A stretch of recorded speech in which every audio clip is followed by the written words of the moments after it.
আলামিন বলছেন যে তাদের পথ থেকে তোমাদেরকে দূরে থাকতে হবে, সেটার জন্য দোয়া করো। এটি দোয়া।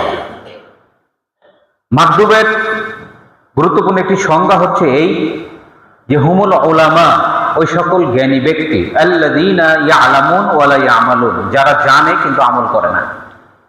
মাগদুব এর একটি সংজ্ঞা এটি। কোনটি বললাম? যে ওয়াহুম উলামা, ওয়াহুমুল উলামা আল্লাযীনা ইয়ালামুন কাসীর, তারা জানে অনেক, ওয়ালা ইয়ামালুন, কিন্তু আমল করে না। এরা হলো মাগদুব। এরা কি বলছি? মাগদুব। মূলত এই আয়াতের তাফসীর রাসূলুল্লাহ সাল্লাল্লাহু আলাইহি ওয়াসাল্লাম তিনি ব্যাখ্যা বলেছেন। এটার ব্যাখ্যাটা হচ্ছে আল্লাহ রাসূল বলছেন যে মাগদুব এরা হলো ইহুদি, আর ওয়ালা দাল্লিন, দাল্লিন যারা তারা হলো নাসারা। ইহুদি এবং নাসারাদেরকেই মূলত বোঝানো হয়েছে মাগদুব এবং দাল্লিন দিয়ে। তো মাগদুব আল্লাহর ক্রোধে পড়া জাতি ইহুদি। এরা হচ্ছে আলেম, জ্ঞানী, আল্লাহর কিতাব তাদের উপরে নাজিল হয়েছে, ইলম তাদের উপরে নাজিল হয়েছে। তারা আল্লাহর পক্ষ থেকে কিতাব প্রাপ্ত হওয়ার পরেও তারা আমল করে ভিন্নটা। তাদের জন্য যে নির্দেশ জারি করা হয়েছিল তার বিপরীতমুখী আচরণ তারা করে। এ কথাটি বোঝানোর জন্য আমি সহিহ বুখারীর জেলদাসানের শেষের দিকে কিতাবুল আহকাম আকদিয়া, অর্থাৎ বিচার কার্য ফায়সালা সংক্রান্ত যে অধ্যায় রয়েছে, সেখানে একটি হাদিস আছে। রাসূলুল্লাহ সাল্লাল্লাহু আলাইহি ওয়াসাল্লামের কাছে মদিনার ঘটনা এটি। একজন ইহুদি নারী আর একজন পুরুষকে নিয়ে আসা হলো, তারপরে বিচার প্রার্থনা করা হলো। আল্লাহ রাসূল বললেন যে আরে তোমাদের কাছে তো কিতাব আছে, তোমরা তাওরাতে এ ব্যাপারে কোনো তথ্য পাও না? তারা বললেন যে না, এখানে আমরা তেমন তথ্য পাই না, রজমের ব্যাপারে কোনো তথ্য নেই। আল্লাহ রাসূলের কাছেই তাওরাতের পণ্ডিত এক সাহাবী বসা ছিলেন। তিনি বললেন যে আল্লাহ রাসূল তাওরাত নিয়ে আসতে বলেন এবং তাদেরকে তেলাওয়াত করতে বলেন। তারা তাওরাত নিয়ে আসলো। অতঃপর আব্দুল্লাহ ইবনে সালাম তিনি যেখানে রজমের আয়াত আছে, অর্থাৎ প্রাপ্তবয়স্ক নারী পুরুষ যদি জেনা করে তাহলে তাদেরকে কোমর গলা অবধি মাটিতে পুঁতে দিয়ে চতুর্দিক থেকে পাথর ঢেল নিক্ষেপ করে হত্যা করা, এটাকে আরবিতে রজম বলা হয়।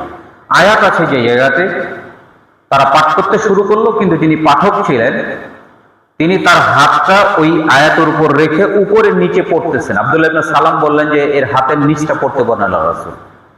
সেখানে দেখা গেল যে রজমের আয়াত আছে। আল্লাহ রাসূল নির্দেশ দিলেন যে এদেরকে নিয়ে যাও মাঠে এবং তাদেরকে রজম করে ফেলো। হাদিসটি এজন্য শোনালাম যে আল্লাহ রাব্বুল আলামিন আমাদেরকে দোয়া শেখানোর সময় বলছেন যে ওই ইহুদিদের পথ বর্জন করার জন্য আল্লাহর কাছে দোয়া করো, গায়রিল মাগদুবি আলাইহিম ওয়ালাদ দাল্লিন, যারা গজব প্রাপ্ত অর্থাৎ ইহুদি, যারা জানে এবং আমল করে না, এমন মানুষদের দলভুক্ত না হওয়ার জন্য, এদের থেকে দূরে থাকার জন্য তোমরা দোয়া করো।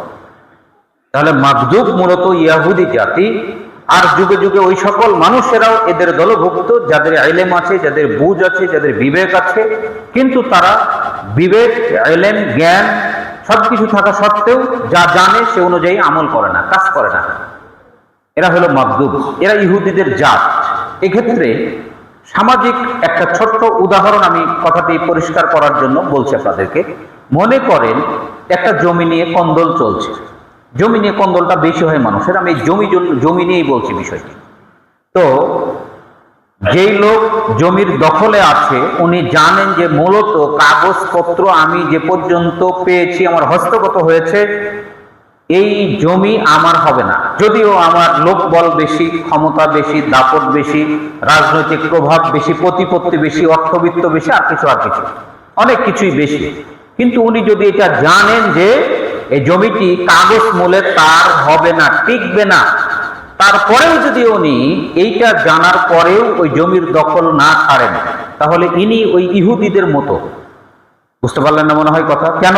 ওনার কাছে এলেম এসে গেছে, উনি বুঝতে পেরে গেছেন, ক্লিয়ারেন্স হয়ে গেছে, ওনার কাছে পরিষ্কার হয়ে গেছে, স্পষ্ট হয়ে গেছে যে জমিটা উনি পাবেন না, এটা ওনার কাছে স্পষ্ট হয়ে গেছে। তারপরেও কেন মামলা পেন্ডিং থাকবে? উনি পিছে হটবেন। উনি যখন কাগজ হস্তগত হয়েছেন, ওনার এলেমে এসে গেছে, উনি যখন জানতে পেরেছেন, বুঝতে পেরেছেন যে এটি আমি পাবো না, এটি আমার নয়, কাগজে যার সাথে আমার বিরোধ চলছে, বিবাদ চলছে, সেই এটার মালিক হবে, তাহলে আপনাকে পিছিয়ে হটতে হবে। এটা হলো মুমিনের পরিচয়। বুঝতে পারলেন না মনে হয় কথা? এই যে মাগজুব জাতি ইহুদ, এদের কথাটা আল্লাহ রাব্বুল আলামিন শক্তভাবে এই জন্যই বলেছেন এবং এই জন্য আগে নিয়ে এসেছে, যারা জ্ঞানী মানুষ, ইসলামের ব্যাপারে এদের জ্ঞান আছে যে ইসলাম আল্লাহর পক্ষ থেকে প্রেরিত সঠিক ধর্ম, সহি ধর্ম, আল্লাহর পক্ষ থেকে মনোনীত ধর্ম, এটা রাসূলের জামানায় ওরা বুঝতে পারত। বুঝার পরেও তারা ওই যে রাসূলের জামানায় ওরা জানে যে তাওরাতের মধ্যে জেনার ফায়সালা এটা বলে দেওয়া আছে, ওরা জানে, জানার পরেও রাসূলের কাছে এসে গোপন করছে। কেতমানুল আয়াত, আল্লাহর আয়াতকে গোপন করে ফেলছে তারা। এই বাহ্যিক ভাবে একটা নিদর্শন তাদের ভিতরে এই হাদিসে ফুটে উঠেছে, তাদের আচরণের কথা এই হাদিসে ফুটে উঠেছে। দিকটা কি? যে তাদের ভিতরে একজন নারী আর পুরুষ জেনা করেছে, বিধান আছে তাদের কিতাবে, যেই কিতাব তারা মান্য করে, আল্লাহর কিতাবকে তারা মানে, যে কিতাবটা, সেখানেই বিধান লিখিত, অথচ রাসূলের কাছে এসে তারা বিচার ফায়সালা প্রত্যাশা করতেছে এমন ভাবে যাতে করে ওই ফায়সালাটা না দিয়ে অন্য ফায়সালা দেওয়া হয়। কিন্তু সেই কিতাবের একজন পণ্ডিত রাসূলের কাছে থাকার কারণে বিষয়টি সুস্পষ্ট হয়ে গেল। তাহলে হাদিসটাতে কি প্রমাণ করলো? প্রমাণ করলো হলো এও যে ইহুদিরা জাতিগতভাবে মিথ্যুক প্রতারক, ধোঁকাবাজ, এলেম আছে, জ্ঞান আছে, সব আছে, সব বুঝে তারা, বোঝার পরেও মান্য করে না। তাহলে এই জামানাতে মুসলিমদের অধিকাংশ মুসলিমই, খেয়াল করেন কথাটি, আপনার গায়ে লাগবে, আমারও গায়ে লাগবে, এটি বলতে বাধ্য, আমি না বলার কোনো সুযোগ নাই। অধিকাংশ মুসলমান যারা আজকে জমি নিয়ে ভেজাল করতেছেন, ঝামেলা করতেছেন, কিন্তু আপনি বুঝেন যে এই জমি আপনি পাবেন না, তওবা করেন, ছেড়ে দেন জমি, আজকে আপনি বাদ দিয়ে দেন। যেটা নিয়ে গন্ডগোল হচ্ছে, মারামারি হচ্ছে, খুনাখুনি হচ্ছে, কেন এটা ধরে রেখেছেন? আপনি তো ইহুদির গোষ্ঠী, আপনি নামাজ পড়লে হবে? কপালে ভাটা পড়ে গেলে হয়ে গেল নাকি? কপালে দাগ পড়ে গেলে হয়ে গেলে নামাজ পড়ে?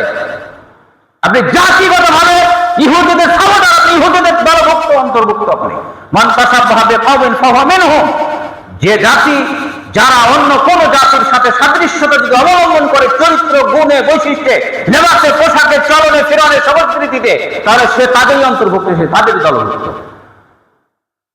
কয়জন মুসলমানের মধ্যে এই স্বচ্ছতা আছে? বুকে হাত দিয়ে বলতে পারবেন যে আপনি এটা বুঝেন যে এই জমি আপনার নয়, আপনি ছেড়ে দিচ্ছেন?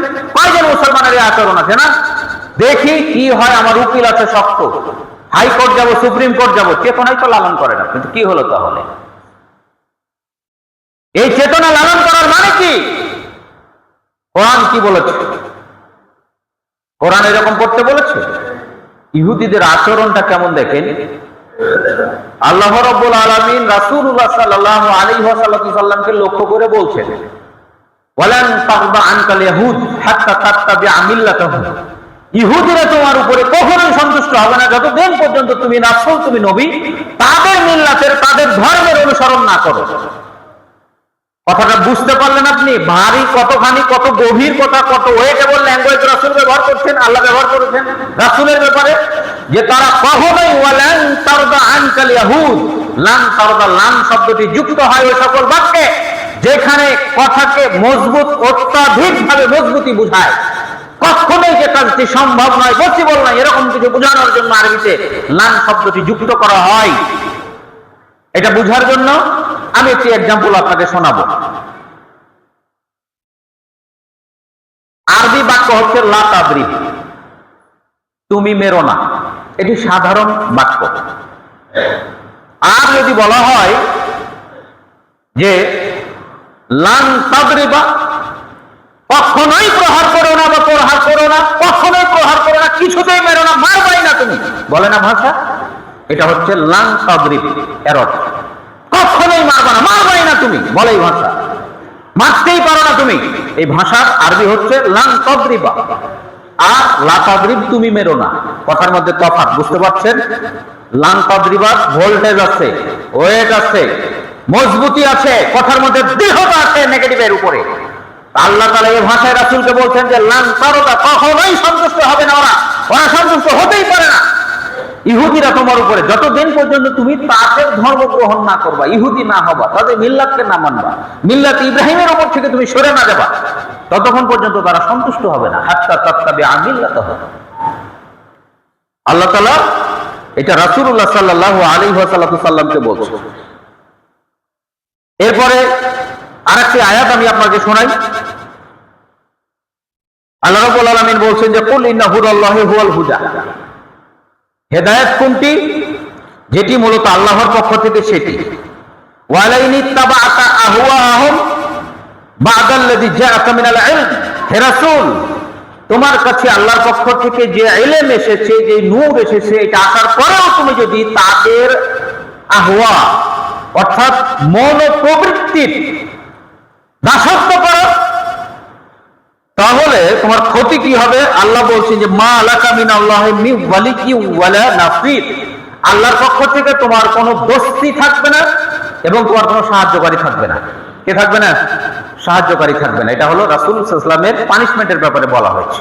কিসের পানিশমেন্টের? এটা পানিশমেন্টটা ঘোষণা করা হলো কিসের?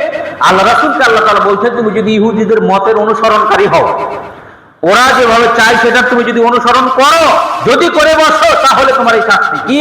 আমার সাথে তোমার বন্ধুত্ব নষ্ট হয়ে যাবে। ওলি, যে আমি তোমার ওলি বা মুমিনদের ওলি আল্লাহ তাআলা, এই ওলির অভিভাবকত্বের দায়িত্বটা আমি আল্লাহ তোমার জন্য ছেড়ে দিব, খালাস হয়ে যাবে তুমি। এক। দুই, তোমার কোনো সাহায্যকারী থাকবে না। এটি মনে হয় খুবই ছোট কথা। বদরের যুদ্ধে, উহুদের যুদ্ধে রাসূলুল্লাহ সাল্লাল্লাহু আলাইহি ওয়াসাল্লাম যুদ্ধে উপস্থিত ছিলেন। এই যুদ্ধ প্রান্তরগুলোতে আল্লাহ রাব্বুল আলামিন স্বয়ং আল্লাহ তাআলা রাসূলকে সেফটির ব্যবস্থা করেছেন। এক আয়াতে বলছে যে 1000 সৈন্য দিয়ে, ফেরেশতাদের 1000 ধারাবাহিক সৈন্য দিয়ে আমি সাহায্য করেছি তোমাকে। আর এক জায়গায় বলছে 5000 সৈন্য দিয়ে, ফেরেশতাদের ধারাবাহিক 5000 সৈন্য নাজিল করে তোমাকে আমি সাহায্য করেছি। আল্লাহ রাব্বুল আলামিন এই সাহায্য যদি না করতেন, তাহলে সেদিনের সে যুদ্ধের বিজয় রাসূল পেতেন না, বিজয়টা হারিয়ে যেত। কথা বুঝতে পেরেছেন? আর আল্লাহর পক্ষ থেকে যদি সাহায্যকারী না থাকে, কোন দুর্ঘটনার মধ্যে আপনি পড়বেন এটি অকল্পনীয়, এটি বর্ণনা অতীত। কখনোই এটি মানুষ চিন্তা করে শেষ করতে পারবে না যে কত বড় ক্ষতি হতে পারে তার। আর আল্লাহ তাআলা যদি সাহায্যকারী হন, তাহলে কত জটিল জায়গা থেকে আল্লাহ তাআলা আপনাকে মাফ করে দিবেন। এটা অনেক ইতিহাসই আছে।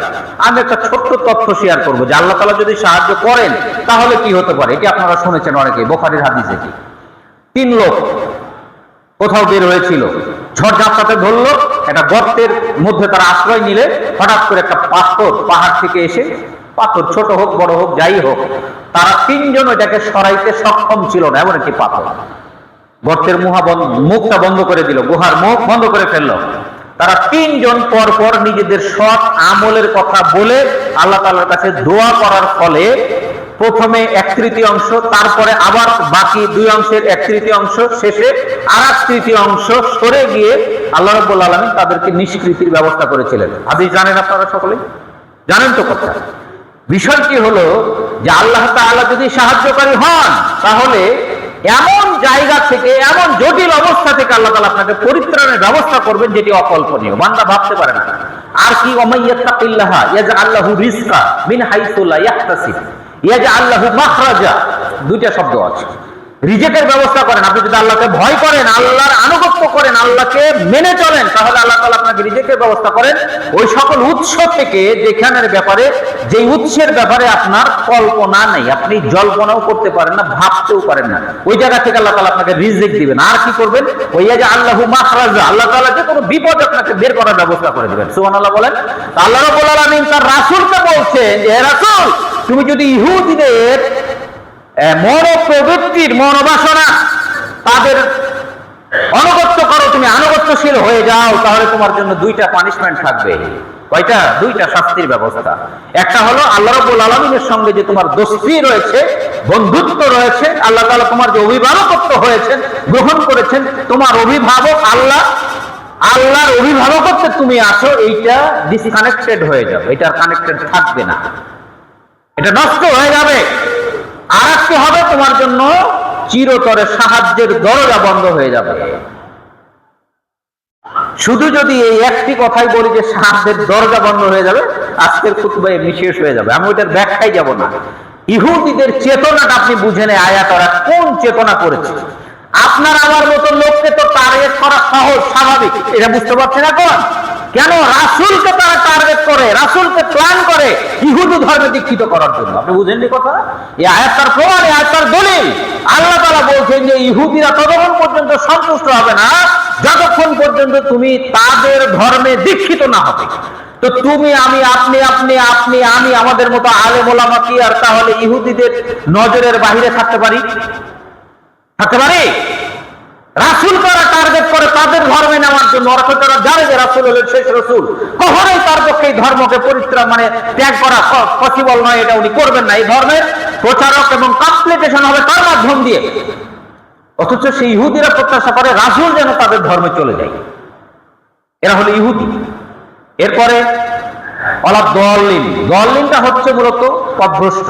কাদেরকে বোঝানো হয়েছে? মূলত বোঝানো হয়েছে নাসারাদেরকে। কাদেরকে? নাসারাদেরকে বোঝানো হয়েছে। এখানে আরেকটি আয়াত আমি আপনাদেরকে শোনাবো। তাদের আচরণটা কেমন দেখেন। ওয়াকালু লা ইয়াদখুলাল জান্নাতা ইল্লা মান কানা হুদান আও নাসারা। তাদের ধারণা, তারা বলে যে যারা ইহুদি নাসারা তারাই একমাত্র জান্নাতে যাবে, অন্য কেউ জান্নাতে যাবে না। আল্লাহ বলছেন তিলকা আমানিয়ুহুম কুল হাতু বুরহানাকুম। এটা তাদের মনের বাসনা মাত্রই। দলিল দেখাও তোমরা। হে রাসূল, তুমি বলো যে দলিল দাও, ইহুদি নাসারাই যে একমাত্র জান্নাতে যাবে, এটা দলিল কোথায়? তোমরা দলিল দাও। এগুলো ওরা প্রচার করে। কি করে? এটা ওদের প্রচারিত কথা, এটা ওদের প্রচার নেমপ্লেটে, হ্যান্ডবিলে এইটা কথা প্রচার হচ্ছে, মৌখিক ভাবে প্রচার করছে। আজকে বাংলাদেশের মতো একটা ছোট্ট জায়গাতে ইহুদিকরণ খুব কম চলে, কিন্তু নাসারাকরণটা চলে। খ্রিস্টীয় ধর্মে দীক্ষা এটি ব্যাপকভাবে প্রচলিত বাংলাদেশ। আপনারা এটা মিডিয়ার কল্যাণে অনেকেই জানতেছেন, অনেকেই হয়তো উপলব্ধি করেন না। অনেক মানুষ এমন আছেন, আমি ওই সকল মানুষদেরকে খুবই ঘৃণার চোখে দেখি, যারা বেশি পরহেজগারিতা দেখাতে গিয়ে মোবাইলে কোনো খোঁজ খবর শুনবে না, দেখবে না, অ্যান্ড্রয়েড মোবাইল ব্যবহার করবে না। আগের জামানার মানুষ না বাবগলার দরকার নাই, ওনাকে আবার দেখা যায় যে টিভির ঘরে ঠিকই পড়ে আছে, ঠিকই পড়ে আছে, টেলিভিশন দেখতেছে, সিনেমা দেখতেছে, ভারতের নাটক দেখতেছে, কোনো অসুবিধা নেই, দেখছে। বড় মোবাইল নাকি ওনার জন্য মাথা ব্যথা। আমি আপনাকে বলি, বড় মোবাইলটা সমস্যা নাই, এটার পরিচালনা হলো সমস্যা। এই ফোনের কল্যাণ যদি আপনি বুঝতে পারেন, ব্যবহার বিধি যদি জানেন, আপনাকে অনেক কল্যাণ দিবে। এখন এগুলো তো একটা মেশিনারিজ বস্তু, ইলেকট্রিক ডিভাইস। আপনার বাড়িতে থাকা যে কোনো ধারানো দা বঠির মতো, যেই দা বঠি দিয়ে আপনি আপনার কল্যাণের জন্য হাঁস মুরগি জবাই করেন, গোস্ত কাটেন, মাছ কাটেন, তরি তরকারি কাটাকুটি করেন, সেটা যেমন আপনার জন্য কল্যাণ বয়ে আনে, অকল্যাণ ব্যবহার হয় না। কিন্তু আপনি যদি মনে করেন যে ওইটা দিয়ে আমি কোনো ভালো মানুষকে জবাই করবো, তাহলে ওই ছুরি দাও আপনাকে জাহান্নামে নিয়ে যাবে না? অসুবিধা আছে নাকি? আপনি যদি মনে করেন যে এই ছুরি দিয়ে আপনি ছাগল জবাই করে কোরবানির সময়, সেই ছুরি দিয়ে একজন হুজুরকে জবাই করলেন, একজন নিরাপদ মানুষকে জবাই করলেন, তো ওই ছুরি দিয়ে জবাই করার কারণে আপনি জাহান্নামে যাবেন না? ব্যবহারকারী তো আপনি। ছুরি দিয়ে যদি আপনি কোরবানির খাসি জবাই করেন, এটা যেমন আপনার নেকির কারণ, হাদিস বলছে যে এর রক্ত মাটিতে পড়ার আগে আল্লাহ দরবারে কবুল, ঠিক ওই রকমই ওই ছুরি দিয়ে যদি আপনি ভালো মানুষকে জবাই করেন, তাহলে আপনার জাহান্নামে যাওয়ার জন্য পথ খুলে গেল। আপনার পকেটের মোবাইলটাও সেম ডিভাইস। আপনি যদি এটাকে কল্যাণের কাজে ব্যবহার করেন, আপনার নিয়ম যদি ভালো হয় যে আমি সারা বিশ্বের মুসলিমদের কি অবস্থা খোঁজ খবর রাখবো নিয়মিতই, আলেম ওলামাদের বক্তব্য শুনবো, ভিডিও দেখবো, কোন হুজুর আছে তার কাছে ফোনে কথা বলবো, অনেক সময় মোবাইলে তার বক্তব্য শুনবো, এই চেতনা যদি আপনি লালন করেন, অ্যান্ড্রয়েড ফোন আপনার নেকির বাহন বহক হবে। আর যদি আপনার চেতনা এমন হয় যে ভারতীয় ওই সকল নাটক যেগুলো দেখে আমি শেষ করতে পারি না, ওই সিরিয়ালগুলো মোবাইলে দেখবো, দয়া করে কিনবেন না। কিন্তু আমি ওই পরহেজগার মানুষগুলোকে দেখতে পছন্দ করি না যারা জিহ্বাতে পরহেজগারিটা তুলে রাখে, যে আমি পরহেজগারিতার কারণেই বাবা অ্যান্ড্রয়েড মোবাইল ব্যবহার করি না, কিন্তু সিনেমার ঘরে যায় টিভি দেখি, মোবাইল দোকানে হোটেলে বসে থেকে টেলিভিশন দেখি। আমি আপনাকে পছন্দ করি না। আপনার মধ্যে দ্বিচারিতা রয়েছে। সম্মানিত শুধু এই গায়রিল মাগদুবি আলাইহিম ওয়ালাদ-দাল্লিন, এটি মূলত আমাদেরকে আল্লাহ রাব্বুল আলামিনের শেখানো একটি দোয়া। তাহলে দোয়ার মাফহুম, মূল কথা, সার কথা বলছি, সামারি বলছি। ইহুদি নাসারাদের মতো, নাসারা হলো মূলত হটকারী, এরা সত্য বুঝে, হক বুঝেও, হক বুঝার পরেও মান্য করে না। রসুলের জামানায় এরকমটি তারা করেছে, হকটা বুঝে কিন্তু মান্য করে না, হটকারিতার কারণে মান্য করে না। এই শ্রেণীর মানুষ আমাদের সমাজে এখন বিদ্যমান। হক তারা বুঝে, খুব ভাবে বুঝে, ভালোভাবে বুঝে, কিন্তু তারা অবশ্যই সেটিকে মান্য করতে চায় না। এই ধরনের মুসলিমদের আচরণটা যেন এখন না থাকে, এটা শেখানোর জন্য আল্লাহ তাআলা এই আয়াত নাজিল করেছে যে তুমি হক বুঝলেই, যে এটা হক বুঝতে পারলে সেটাকে মান্য করতে বাধ্য, আর এটা অন্যায় এটা বুঝলে সেটা ছেড়ে দিতে বাধ্য। এটা ইমানদার লোকদের ইমানের দায়িত্ব, ইমানের দাবি। রাসূলুল্লাহ ইসলামের জামানায় মদ হারাম যেদিন সর্বশেষ হয়, ঘোষণাকারীকে রাসূল বললেন যে ঘোষণা দাও, মদ আজকে থেকে চিরতরে হারাম। বর্ণনাকারী বলছেন যে দেখলাম আমি যখন ঘোষণা দিয়ে শেষ প্রান্ত থেকে ফিরে আসছিলাম, তখন বন্যার পানির মতো মদিনার অলিতে গলিতে বন্যার পানির মতো মদ বহায় যেতেছে। কাউরে বাড়িতে জকে ছিল, কাউরে বাড়িতে কলসিতে, ঘোড়াতে, মশকে, যার যেখানে যে অবস্থায় মদ ছিল সবাই নিয়ে এসে মদিনার অলিতে গলিতে মদ উল্টায় দিয়েছে, ঢেলে দিয়েছে। মনে হচ্ছে বৃষ্টির স্রোত যাইতেছে। আপনি বুঝতে পারলেন এই হাদিসের অর্থ? এটার অর্থ হলো, আপনি যখনই শুনতে পাইলেন যে এটা হারাম, এটা অন্যায়, এটি অপরাধ, এটি বিপদ, এটা কুপথ, এটা শয়তানের পথ, এটা শয়তানের দল, এটি শয়তানের মতবাদ, এটি শয়তানের মতবাদ, আপনি তখন থেকেই তওবা করতে বাধ্য। ফিরবেন, আপনি ফিরে আসতে হবে আপনাকে। আর যখন আপনি বুঝলেন যে এটি ইসলাম, এটা ইসলামের জন্য, এটি ইসলামের পক্ষে, এটা আল্লাহর পক্ষে, এটা কোরআনের পক্ষে, এটা হাদিসের পক্ষে, তখন থেকেই সেটাকে মান্য করার জন্য আপনি প্রস্তুত থাকবেন। এটাই এই আয়াতের মৌলিক শিক্ষা, এটি দাবি রাখে এই আয়াত। যদি আপনি এটা গ্রহণ করতে আর অন্যায়টাকে প্রতিহত করতে বাদ দিতে অপ্রস্তুত হন, তাহলে নামাজে কমপক্ষে গায়রুল মাগদুবি আলাইহিম ওয়া লাদ-দাল্লিন বলবেন না, বললে নিজে নিজে প্রতারিত হবেন। বলছেন একটা যে আপনি হকটা গ্রহণ করবেন, ন্যায় মেনে চলবেন, ইসলামের পক্ষে থাকবেন, ইহুদি খ্রিস্টানদের পথ মারাবেন না, এটি নামাজের মধ্যে বলছেন, সূরা ফাতিহায় বলছেন। আর মসজিদ থেকে বের হওয়ার পরেই আপনি তাদের রচিত পথ ও মতের ঝান্ডা বাহক। আপনি বিরাট দলের নেতা হয়ে যাচ্ছেন। কখনোই আপনার জন্য এটি সমীচীন নয়। আমি একটি ছোট্ট কথা দায়িত্বহীন কণ্ঠে বলেই খুতবা শেষ করে দেব। বিশেষ করে আমি আপনাদেরকে, ডেমোক্রেসি এটি একটি স্বাভাবিক বিষয় হতে পারে, তার মধ্যে যদি ভেজাল না থাকে, কিন্তু আমাদের দেশে ধর্ম নিরপেক্ষ মতবাদ যেটি আছে, ধর্ম নিরপেক্ষ মতবাদ, এটি কুফরি মতবাদ, একটু সন্দেহ নাই এর মধ্যে। এই ধর্ম নিরপেক্ষ মতবাদে যদি কোনো মুসলমান এইভাবে বিশ্বাস করে যে যে যার ধর্ম মান্য করবে, আর এইটাকে বলতে গিয়ে তারা যদি এটা মনে করে যে মুসলমানদের পূজাতে যাওয়ার কোনো বাধা নেই, পূজাতেও মুসলমানরা যাবে, পূজার উৎসব মুসলমানের বাড়িতে আয়োজন করতে পারে, মুসলমানরা মুসলমানদের ঈদ করার সময় তো হিন্দুদেরকে এই আচরণ আমরা দেখতে পাই না। আপনি কেন এই স্লোগান বের করেছেন? উৎসব যার যার, ধর্ম যার যার, উৎসব সবার, কেন এই ধর্ম আপনি স্লোগান বের করেছেন? এগুলা হচ্ছে সব রাজনৈতিক ইমান হরণের কূটকৌশলের স্লোগান। এগুলো আপনার মুখে কেন? আপনার ছেলে কেন বলছে? কেন এগুলো হচ্ছে? 1947 সালে ভারত পাকিস্তানের যে বিভক্তি, এটা বয়স্ক মানুষ যারা আছেন তারা সকলেই জানে যে ইসলাম আর হিন্দুত্ববাদ, এই দ্বিজাতি তত্ত্বের ভিত্তিতেই দুইটা রাষ্ট্রের জন্ম হয়েছিল তখন। অথচ 47-এর পর থেকে আজ অবধি ওই সকল ভারতীয় হিন্দুরা যাদের ধর্মের দলিল আসমান জমিনের কোথাও নাই, সাইন্টিফিক ভাবে প্রমাণিত নাই, একটা বাতিল ধর্ম, সবচেয়ে জঘন্যতম ধর্ম হলো হিন্দু ধর্ম, সেই ধর্মকে তারা রাষ্ট্রীয়ভাবে প্রতিষ্ঠিত করেছে। অথচ পাকিস্তান এবং ভারতের মুসলমানরা তারা ইসলামের কারণে পাকিস্তান আর ভারত বাংলাদেশকে আলাদা করে নিয়েছে, অথচ ইসলামের পক্ষে মুসলমানরা এনে ইসলামের বিপক্ষে মুসলমানরা কাটতেছে। ধর্ম নিরপেক্ষ মতবাদকে প্রতিষ্ঠিত করার জন্য মুসলমানরা আজকে দৌড়াদৌড়ি করতেছে, লাফালাফি করতেছে, সময় দিতেছে, টাকা দিতেছে, অর্থ দিতেছে, মিছিল করতেছে, সব করতেছে এই যুবক ছেলেরা ধর্ম নিরপেক্ষ মতবাদের পক্ষে। তাহলে ওই সময় 47-এর দেশভাগের কি দরকার ছিল? আমরা এবং হিন্দুরা যদি একভাবে চলবো, একইভাবে চলাচল করবো, তাহলে আমাদের এই বর্ডার দিয়ে যে লাভ কি হলো? মাঝখানে শুধু প্রত্যেকটা পণ্যের দাম বেড়ে দেওয়া হয়েছে, আর এদেশটাকে বিশেষ করে প্ল্যান পরিকল্পনা করে এদেশের দুর্নীতিবাজদের আখড়া বানিয়ে দেওয়া হয়েছে। সাধারণ জনগণের ক্ষতি হয়েছে, এগুলা করে লাভ হয়নি। কেন ওই স্বাধীনতা এনে দেওয়া হলো? আমাদের আলাদা করা হলো কেন? তাহলে ভারত পাকিস্তান বাংলাদেশ সব একসাথে থাকা ভালো ছিল। ভারত তাদের ধর্মীয় যে চেতনা সে সময় 47-এ, সেটাকে তারা প্রতিষ্ঠিত করেছে রাষ্ট্রীয়ভাবে। না হলে আপনারা ভিডিওতে দেখেন গরুর মুত খায়, গরুর গোবর, এগুলো আপনাদের জন্য পাক পবিত্র জিনিস। হ্যাঁ, আপনার ঘৃণা হয় না ওই সকল মানুষের ধর্মীয় আদর্শকে লালন করতে? ওর দেওয়া তৈরি করা একটা পোশাক আপনার মেয়েকে কিনে দিতে? আপনি বুঝেন না গেলে এই সংস্কৃতি কোথায় নিয়ে গেছে আমাকে? কোথায় গেছি আমি? গায়রিল মাগদুবি আলাইহিম ওয়ালাদ-দাল্লিন, আমিন জোরে বলছেন আমিন, ভালো কথা। আপনি বুঝতেই পারেন না যে দুয়াটা কি বললেন, কার বিরোধিতা করার কথা বললেন, কার পক্ষের কথা বললেন। আপনি তাকে কিছু বললেন আল্লাহর কাছে, বললেনটা কি আর বাহিরে গিয়ে আপনি করছেনটা কি? একটু দয়া করে পরিবর্তন হন। সূরা ফাতিহার তাফসীর আমি আজকে শেষ করে দিলাম।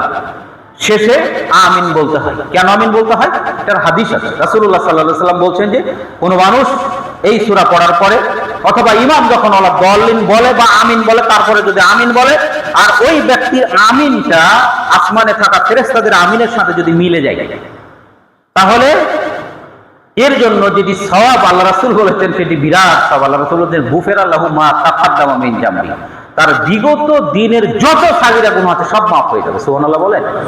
অতএব আমিনটা বলতে হবে। আমিন শব্দের অর্থ হলো আল্লাহুম্মা ইস্তাজিব, হে আল্লাহ তুমি এটি কবুল করো। আমিন মানে কি বলছি? হে আল্লাহ তুমি এটি কবুল করো। তাহলে এটা বলা ভালো। আর হাদিস যেহেতু আছে, হাদিসের সনদও সহিহ, কোনো অসুবিধা নাই, হাদিস মান্য করতে হবে। পরিশেষে এই আহ্বান রাখবো যে সূরা ফাতিহার তাফসীর নিজেরা পড়বেন এবং মান্য করে চলার চেষ্টা করবেন। আল্লাহ তাআলা আমাদের সকলকে সেই তৌফিক দান করুন, আমিন। ওয়া আখিরু দাওয়ানা আলহামদুলিল্লাহি রাব্বিল আলামিন।